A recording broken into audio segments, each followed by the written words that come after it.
तारीख थी 22 अप्रैल 2025 की। कश्मीर के वैसन वैली में पर्यटक घूम रहे थे।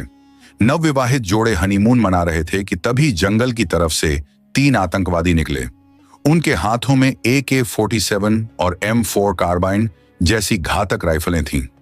ये आतंकी लश्कर-ए-तैयबा और द रेजिस्टेंस फ्रंट के खूंखार भेड़िए थे, जो सरहद पार पाकिस्तान से सिर्फ एक ही मकसद लेकर आए थे, दहशत फैलाना और बेगुनाहों का खून बहाना। उनकी आंखों में वहशीपन था और चाल में मौत की आहट। उन्होंने आते ही सबको बंधक बना लिया। उसके बाद शुरू हुआ वह घिनौना खेल जिसने सबके दिल दहला दिए। उन्होंने एक एक करके सबसे उसका धर्म पूछा और जो हिंदू पाए गए उन्हें गोली मार दी गई।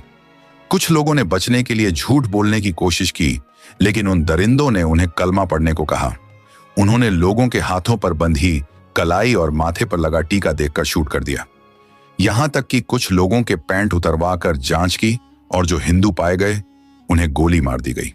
अपना मकसद पूरा करने के बाद वे आतंकवादी उसी रास्ते से जंगल में वापस चले गए।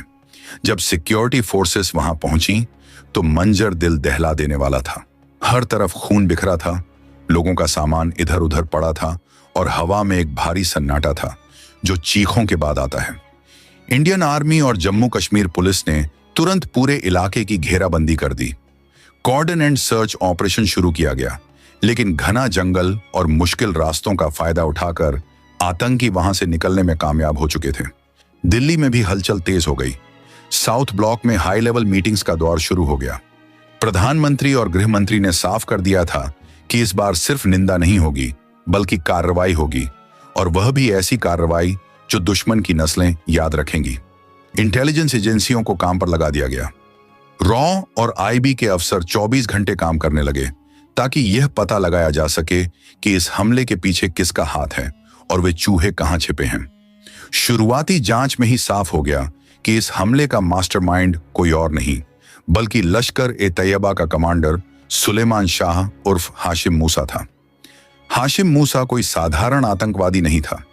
इंटेलिजेंस रिपोर्ट्स के मुताबिक वह पाकिस्तान आर्मी की एलीट SSG यानी स्पेशल सर्विस ग्रुप का पूर्व कमांडो था। उसे जंगल वॉरफेयर की खास ट्रेनिंग मिली हुई थी। वह जानता था कि जंगल में कैसे छिपना है, सुराग कैसे मिटाने हैं और सेना को कैसे चकमा देना है। लेकिन वह एक बात भूल गया था। वह भूल गया कि उसका सामना इंडियन आर्मी से है, जिसके शब्दकोश में नामुमकिन जैसा कोई शब्द नहीं है।